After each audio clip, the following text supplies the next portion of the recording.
Le grand direct des médias, Jean-Marc Morandini. Dans un instant, nous parlerons de la soirée spéciale de Plus belle la vie, une vie en or, avec dans ce studio Aurélie Vanek et Hubert Besson, le producteur. Mais auparavant, on va s'intéresser aux audiences radio qui ont été publiées ce matin. Alors que faut-il retenir de ces audiences radio ? Eh bien, tout d'abord, RTL qui chute lourdement. La radio qui était à 11,9% il y a un an à la même époque se trouve à 11,2%. Progression d'Énergie, première radio de France, à 12,5%. À noter une baisse également de France Inter qui perd 0,2 points. RMC poursuit sa croissance en gagnant 0,1. Et puis nos confrères de France Info sont stables et France Bleu perd 0,6 points. Et puis du côté d'Europe 1, on vous le dit régulièrement depuis ce matin, c'est un gros succès. Fabien Damias, bonjour. Bonjour Jean-Marc, bonjour Julie. Vous êtes le directeur général d'Europe 1. Un mot sur les audiences globales d'Europe 1 tout d'abord, puisque j'ai cité tous nos concurrents. Oui, sur les vôtres peut-être d'abord pour commencer, puisque je m'invite chez vous. Donc vous m'invitez d'ailleurs. Donc chapeau Julie et Jean-Marc, puisque vous gagnez 255 000 auditeurs par rapport à la saison précédente. Et c'est un record absolu pour cette émission avec plus d'1 600 000 auditeurs quotidiens. C'est l'une des émissions, mon cher Jean-Marc, vous qui aimez les comparaisons, qui progresse le plus sur l'ensemble du paysage radio. Donc un coup de chapeau. Alors c'est vrai, vous l'avez dit, on va pas bouder notre plaisir aujourd'hui à Europe 1, même s'il ne s'agit certainement pas de tomber dans l'arrogance ou l'incertitude. On sait ce que c'est que le marché radio et les aléas de la radio, mais effectivement, on gagne 450 000 auditeurs par rapport à la saison dernière. C'est une des progressions dans l'histoire d'Europe 1 les plus fortes que la station ait connues. Et c'est effectivement la radio qui aujourd'hui progresse le plus. Et ce qui est très satisfaisant, c'est qu'il n'y a pas un programme qui tire l'ensemble des résultats d'Europe 1, mais c'est toute une grille de la matinale jusqu'au soir qui est solide avec de très très beaux résultats, ce qui nous permet de dire qu'il y a, je crois, une vraie adhésion des auditeurs autour de ce qu'on leur propose, et je les en remercie. Vraie adhésion des auditeurs. Qu'est-ce qui, selon vous, fait le succès d'Europe 1 aujourd'hui ? Il y a plusieurs facteurs, évidemment, mais c'est de se comporter à Europe 1, on le sait, on le vit souvent. Nous ne sommes pas les plus riches, nous ne sommes pas les plus puissants, et nous nous comportons comme des challengers, c'est-à-dire qu'on a envie d'avancer, on a envie de créer, on a envie d'innover, on a une position qui nous permet de tenter des coups, de risquer, de faire des choses, de faire des délocalisations. On a vécu de grandes choses tous ensemble avec le train des municipales, on est allé à Kiev avec la matinale il y a quelques temps, vous-même, vous bougez beaucoup dans votre émission. Bref, on n'a pas un statut acquis, on bouge, on tente des choses, et je pense que c'est ce qui plaît aux auditeurs, c'est de savoir que Europe 1 est en permanence en mouvement. Donc c'est une énergie qui irradie sur l'ensemble de la grille. Quel est l'objectif d'Europe 1 ? C'est battre France Inter ?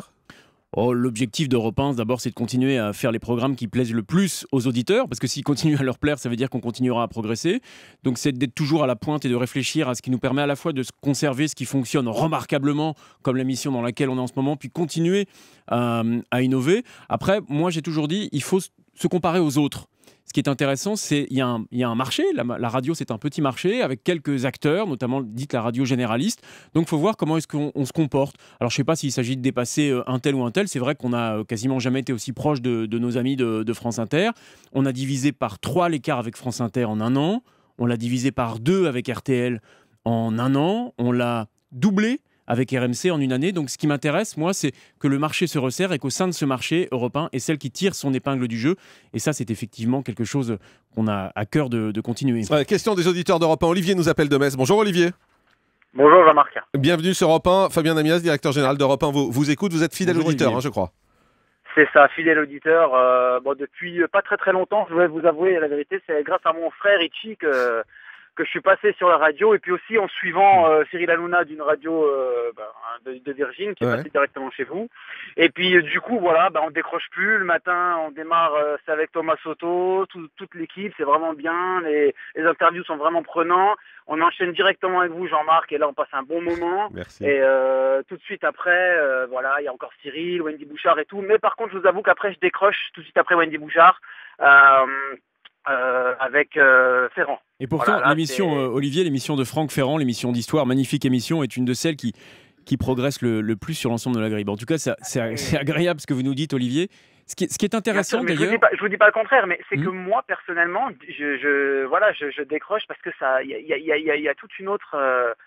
on dirait qu'on n'est plus dans la même dimension par rapport à la matinale. Vous voyez ce que je veux C'est dire? plus calme, c'est ce que vous voulez dire, c'est plus calme. Exactement, c'est plus calme. Mais par contre, tout de suite après, voilà, on repasse à Ruquier et puis là on déconne, quoi. Ouais. Alors justement, à propos de Laurent Ruquier, Olivier, vous me donnez l'occasion d'en parler avec Fabien Amias. C'est vrai que vous êtes assez peu exprimé là-dessus. Le départ de Laurent Ruquier, on le sait, on en a parlé. Comment vous réagissez à ce départ aujourd'hui? C'est un coup dur pour Europe 1 ou pas? C'est vrai qu'on n'en avait pas parlé. Non, mais la première réaction, enfin celle qu'on a éprouvée il y a quelques semaines quand Laurent nous a prévenu de son départ, et pour être sincère, c'est une réaction plutôt de tristesse, de peine. Laurent, il est dans la famille Europe 1 depuis 15 ans maintenant. Il y a beaucoup apporté. Il a beaucoup aidé la famille à grandir. Je pense qu'il y a eu un vrai soutien mutuel entre Europe 1 et Laurent Ruquier depuis 15 ans. Europe 1 ne serait pas ce qu'elle est aujourd'hui sans Laurent Ruquier. Et Laurent Ruquier, je crois, ne serait pas ce qu'il est aujourd'hui, cet animateur aussi reconnu, s'il n'avait pas bénéficié du soutien et du support d'Europe 1 pendant 15 ans. Donc, quand quelqu'un quitte la famille, qui plus est pour aller dans une famille concurrente, ça fait toujours un peu de peine. Et je crois que c'est le sentiment qui a été ressenti par les équipes ici. Un peu de peine, un peu de tristesse, mais pas d'inquiétude. Je vous le disais tout à l'heure, je pense que l'une des forces d'Europe 1, l'une des qualités de nos équipes, c'est de savoir nous renouveler, de savoir inventer, de savoir proposer de nouvelles choses aux auditeurs. Nous, on est convaincus à Europe 1 que c'est pas en allant rajouter des millions sur le marché, comme on appelle, vous savez, du mercato, radio, télé, pour aller chercher des gens, qu'on sera forcément les meilleurs. Il faut d'abord chercher quelles sont nos forces, quelles sont nos idées, quels sont nos talents, et on trouvera une solution qui sera, vous le verrez très bientôt, une solution extrêmement séduisante, qui plaira à ceux qui écoutent Laurent Ruquier aujourd'hui, qui auront à cœur, je le sais, de rester pour écouter Europe 1, et qui fera une très très belle offre radio. Et ça, c'est des... Vous savez, moi, on réfléchit avec Denis Oliven à la construction de l'ensemble de la grille d'Europe 1. On n'a pas aujourd'hui un intérêt à dire, bah voilà, Laurent Ruquier a annoncé son départ, donc on va tout de suite annoncer qu'il remplace, parce qu'il y a des auditeurs qui nous écoutent chaque jour, qui sont fidèles. On n'a pas envie de les perturber par nos annonces internes. On n'était pas acculés à ça par de mauvais résultats à venir. Donc il y aura des annonces qui seront faites, sans doute au début du mois de mai, et qui concerneront la rentrée d'Europe 1, l'ensemble de la grille de la rentrée d'Europe 1, y compris, bien évidemment, l'émission du cœur de l'après-midi, qui est l'un des points forts de la station. Deux questions rapides, c'est un coup dur pour Europe 1 ou pas? C'est une déception, ça n'est pas un coup dur. Et dernière question à propos de Laurent Ruquier. 3 noms circulent aujourd'hui, Hanouna, De Chavannes et Arthur pour le remplacer. C'est un des 3? C'est pas aujourd'hui que je m'exprimerai là-dessus. Je vous promets que je le ferai à votre micro, Jean-Marc. Mais c'est un des 3? Mais comme je vous l'ai dit, je répondrai pas là-dessus. D'abord, il faut laisser un petit peu de surprise. Vous voyez d'autres personnes que ces gens-là? On a discuté. Vous savez, puisque vous me posez la question, alors je prends quelques secondes de plus pour y répondre, et je sens bien que ça vous titille, mais encore une fois, au-delà des noms, au-delà de savoir quelle est la star, quel est l'animateur à la mode, etc., il y a une vraie question qu'on doit se poser, c'est qui est capable de tenir une émission pareille, à une heure d'aussi grande écoute, l'après-midi sur Europe 1? Qui est capable d'animer une émission comme vous le faites entre 9h et 10h30 chaque matin? Qui est capable de faire ce que fait Cyril Hanouna, ce que fait Thomas Soto? C'est très difficile.